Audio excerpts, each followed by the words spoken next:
Take a listen to House Speaker Paul Ryan earlier today.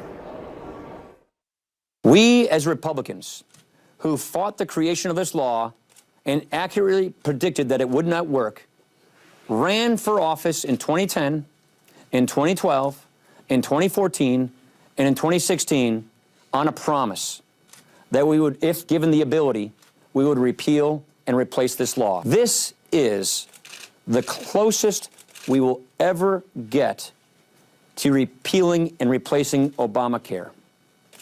The time is here, the time is now. This is the moment, and this is the closest this will ever happen. Senator, your response, he's saying this is it. Of course that's not the case, Jake. There's no urgency here. There's no deadline. We need to get health care reform right. We don't have to get it fast. What we need to deliver on is the promise that we would make health care more affordable for Americans, we would make it accessible, and we would cut down on the stress and the anxiety that health care causes for Americans. Unfortunately, the House legislation is not going to achieve those results, and the breakneck speed at which it's moving is designed to actually make those results probably worse. That's why I think we just need to take a pause and to deliberate more carefully and more openly and get to a result that's actually going to make health care more affordable and more hassle-free for Americans.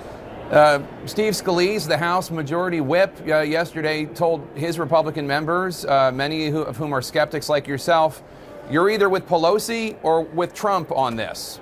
So are you with Pelosi?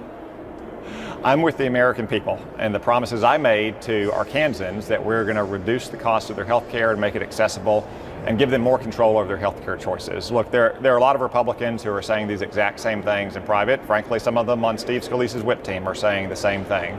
I'm simply saying in public what many Republicans are voicing, that the legislation as it's written, one, probably cannot pass the Senate, but two, would not solve the problems of our health care system, problems that Obamacare made worse.